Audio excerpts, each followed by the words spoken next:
Okay everybody, this is how to use the miter saw, and when you're using the miter saw you're also going to be using the dust collection vacuum, which is this guy right here.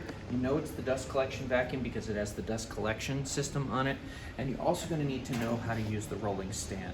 Now where you see them right now is in their stored position. This is where you'll find them in the beginning of the class, and it's where you want to put them at the end of the class. First thing you'll do is you'll roll your dust collection vacuum out to where you're going to use your saw. Today's activity, we'll put it right here. Make sure that you have this end of the dust collection vacuum, it's the one with the duct tape, ready and loose. It should be taped or connected to this section of the vacuum, and then of course you want to plug this into the wall. All right, good. Now it's time to get the saw. To get the saw, it's heavy but not too heavy, okay? So what you want to do is you want to grab here, pull down, and then you're going to hold this kind of in a curled position like this and just walk it out to where you want it. In this case, we'll put it right here. You're going to lower it down and let it go. Please don't drop it. Now, to raise the stand up, it doesn't require a tremendous amount of strength, but just a little bit. Grab the handle. This is the handle. This is not the handle. This is the handle. Grab the handle, place your foot on the stand here, and then with your other hand, push this red tab all the way over until it touches the yellow. And then pull up. Release the red tab. You'll hear it click once. That's for shorter people. And twice for taller. Make sure you let go of the handle after you've heard the click. Once you're done there, it's time to unwrap your cord. You'll probably need the extension cord, and you're good to go. At that point, it's time to take the dust collection vac, and you're going to put it in this hole right here. You'll know because they're the same size. Slide it in. Okay. Now, to use this tool, there's a couple basic things that you need to understand. The safe features of this tool is the no hand zone. You'll notice that there is a no hand zone indicating right here and on the opposite side as well. And this means your hands should not be inside. They should be outside the no hand zone. This here is the fence. This here is the table. When you're holding your stock to be cut, your hand pushes down and in, and your thumb comes like this. The reason why is we don't want our thumb hanging out there and getting close to the blade. Okay, now, in order to operate the saw, come around the saw here.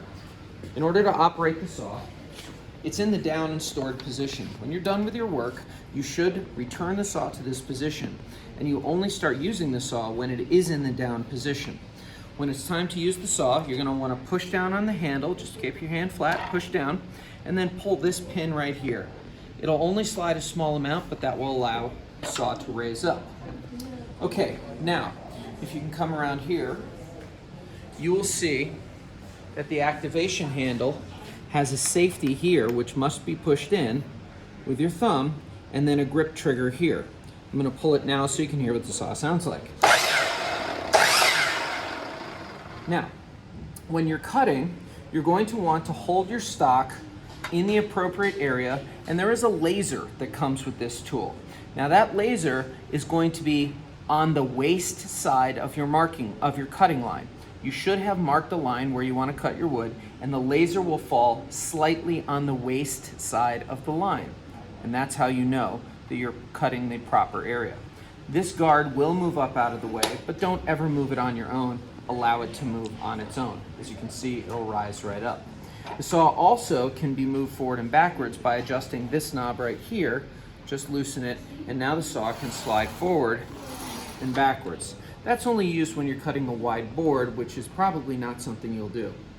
If you're going to be making a mitered cut, which is to say a cut that allows the saw to flip over to the side, and you'll notice that the saw can go like this, there is an adjustment knob on the back of the tool which will allow it to go over like this. However, right now, all I'll tell you is that you need to move the fence by rotating this knob and sliding the fence out. That will allow the tool to come down and cut and not hit the metal. Please don't hit the metal with the saw. However, when you are cutting, you do bring the tool all the way down and only remove the wood when you have released the power on the saw and the blade has stopped spinning. Now, up on me. If you have not secured the wood with your hands with a nice strong grip, you may encounter what's called kickback. That's when the wood and the blade meet and the wood may jostle or jump or even shoot out. If that's the case, you let the tool go, keep it in its down position, and once everything has stopped spinning, then you pick things up. Slow, controlled movements are necessary. I want to show you one more thing about the stand. Let's look down here. If you have a long piece of wood, please use these supports in conjunction with a good strong hand clamp.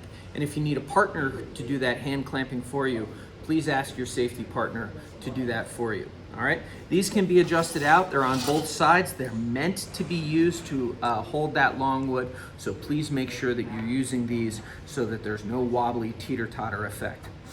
With this quiz and every other quiz, please remember that every answer is predicated on safety. Think about the question and think about which answer will make you safest, and that's always the right answer. Thanks.